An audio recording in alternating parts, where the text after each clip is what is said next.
ওযু করার ক্ষেত্রে একটা বিশেষ সাবধানবাণীর কথা বলবো, সেটা হলো আজকাল শতকরা 99 জন মানুষ আমরা ওযু করতে গিয়ে একটা গুনাহ করি। অনেক সময় ওযু করাটা নফল কাজের জন্য ওযু করতেছেন, শোয়ার জন্য ওযু করতেছেন, তাহলে এটা নফল, ফরজ না। রাতে ঘুমানোর সময় ওযু করে শোয়া সুন্নাত, তো সুন্নাত আমল করার জন্য করেছেন, তাহলে এটা ফরজ না।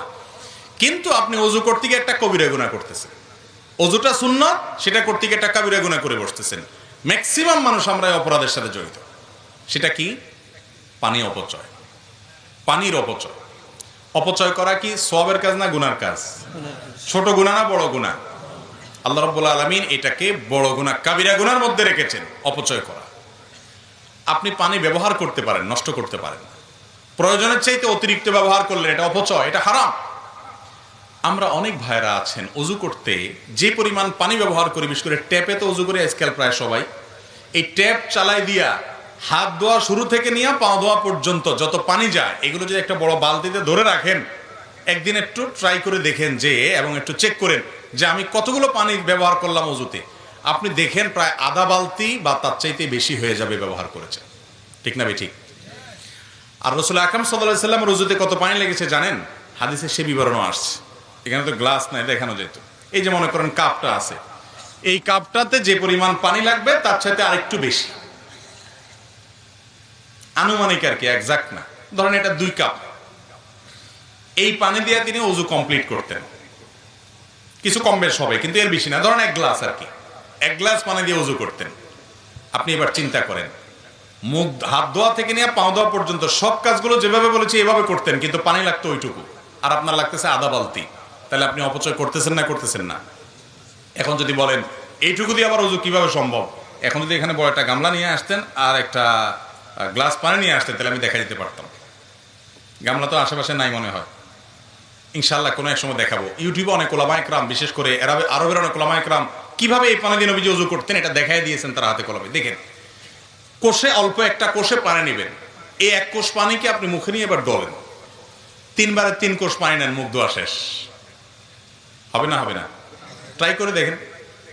কিন্তু আমরা অপচয় করি। এখন আপনি বলবেন, হুজুর তখন পানির অভাব ছিল, মরুভূমিতে ছিলেন উনি, আমরা এখন বাংলাদেশে মাশাআল্লাহ নদীমাতৃক দেশ, আমাদের পানি তো পানি, পানির অত্যাচারে আমরা মাঝে মধ্যে বাড়ি ছাড়ি চলে যাওয়া লাগে। তো এখন এত পানি আছে, এখন কি এই ওয়াজ চলবে যে পানির অপচয় করা যাবে না? হ্যাঁ ভাই, চলবে। আল্লাহ আপনাকে নেয়ামত দিয়েছেন, সেজন্য আপনি তাই বলে যা খুশি তা করবেন, প্রয়োজনের চাইতে ব্যবহার করবেন, এই নেয়ামতের এই ব্যবহারের অনুমতি আল্লাহ দেন নাই। এই জন্য এক হাদিসে আসছে নবী সাল্লাল্লাহু আলাইহি সাল্লাম, নদীতে যদি কেউ কি করে, নদীতে যদি কেউ পানি ব্যবহার করে ওযু করে, সেখানে পর্যন্ত, সমুদ্রে পর্যন্ত পানি ব্যবহারের ক্ষেত্রে যেখানে পানির অভাব নাই, সেখানেও যেন সে অপচয় না করে, সে বিষয়ে হাদিসে নির্দেশনা আসছে। তাহলে এখন আমাদের টেপে ট্যাঙ্কিতে অনেক পানি আছে, এই আশায় কি আমরা পানি অপচয় করব? মনে রাখবেন, অপচয়কারীকে অপচয় করার কারণে একসময় প্রায়শ্চিত্ত করতে হয়। টয়লেটে বসে বসে অযথা বদনার পানি ছাড়লেন অথবা টেপে পানি ছাড়লেন, একসময় দেখবেন যে আপনি টয়লেটে বসে মাশাআল্লাহ সব শেষ করে এখন পানিতে হাত দিয়ে দেখছেন টেপে পানি নেই। একবারে অপচয় করবেন, ওইটার জন্য আরেকবার ধরা খাবেন। এটা বাস্তবতা, এটা অভিজ্ঞতা, যে মানুষ যখন খুব বেশি সীমা লঙ্ঘন করে, আল্লাহ তাআলা তার জন্য তাকে প্রায়শ্চিত্ত দুনিয়াতে ভোগ করান অনেক ক্ষেত্রে। মেসওয়াক গুরুত্বপূর্ণ জিনিস। ওযুতে শুরুতে আপনি কি করবেন? মেসওয়াক করবেন। মেসওয়াক তো এখন আমাদের আর নাই, হারায় গেছে। কয়জনের পকেটে মেসওয়াক আছে দেখাতে পারবেন এখন? একজনে হাত তুলছেন, 2 জন, আর হয়তো 2-4 জন হবে। মেসওয়াক নাই। ভালো করে শুনে রাখেন, নবী করিম সাল্লাল্লাহু আলাইহি সাল্লাম বলেছেন, লাউলা আন আশুক্কা আলা উম্মতি লা আমারতুহুম বিসওয়াক। যদি আমার উম্মতের জন্য মেসওয়াকটাকে আমি কঠিন মনে না করতাম, আমি মেসওয়াক করাটাকে আবশ্যক, ফরজ ওয়াজিব করে দিতাম, অর্ডার জারি করে দিতাম যাতে সবাই মেসওয়াক করে। কারণ মেসওয়াক এটা মুমিনের জন্য, ইমানদারের জন্য অনেক উপকারী একটা জিনিস। এটা শুধুমাত্র দাঁত পরিষ্কার করো না, এটার সাথে অনেক কিছু সম্পর্ক আছে, ইমানের সম্পর্ক আছে। ইমানে মৃত্যু যে আমলগুলোর মাধ্যমে হয়, সে আমলগুলোর মধ্যে থেকে একটা হলো মেসওয়াক। মেসওয়াক বেশি বেশি করার মাধ্যমে মৃত্যুর সময় ইমান নিয়ে যাওয়ার তৌফিক নসিব হয়। প্রিয় নবী সাল্লাল্লাহু আলাইহি সাল্লামের জীবনের শেষ আমল কোনটা জানেন? একবারে শেষ আমল, যার পর আর কিছু করতে পারেন নাই, নিঃশ্বাস বন্ধ হয়ে আল্লাহর কাছে চলে গেছেন, রফিকে আলার সাথে সাক্ষাৎ করতে গেছেন, সেই শেষ আমলটা ছিল মেসওয়াক। নবী করিম সাল্লাল্লাহু আলাইহি সাল্লাম আয়েশা রাদিয়াল্লাহু তাআলা আনহার কোলে মাথা রেখে তিনি যখন অসুস্থ, মৃত্যুশয্যায় শায়িত, মারা যাওয়ার ঠিক আগ মুহূর্তে, ওয়াফাতের ঠিক আগ মুহূর্তে তার মেসওয়াকটা দিয়েছেন আয়েশা রাদিয়াল্লাহু তাআলা আনহাকে। এটাকে চাবায়া যে নরম করবেন এই শক্তিটা তার শরীরে ছিল না, এতটা দুর্বল হয়ে গেছেন। তখন আয়েশা রাদিয়াল্লাহু তাআলা আনহা নিজে চাবায়া সেটাকে নরম করে নবী সাল্লাল্লাহু আলাইহি ওয়াসাল্লামের হাতে তুলে দিয়েছেন। তিনি সে মেসওয়াক করেছেন। এই মেসওয়াক করতে করতেই এরপর দুনিয়া থেকে চলে গেছেন। কত গুরুত্বপূর্ণ আমল হলে নবী সাল্লাল্লাহু আলাইহি ওয়াসাল্লাম জীবনের শেষ আমল এটা হয়। আর ইবলিস এখন আমাদের থেকে এই আমলটাকে এমন ভাবে বিদায় করেছে, হাজার হাজার মানুষের মধ্যে দু চারজন মেসওয়াক তারা করে না, ওযু করে নামাজ পড়ে কিন্তু মেসওয়াক করে না।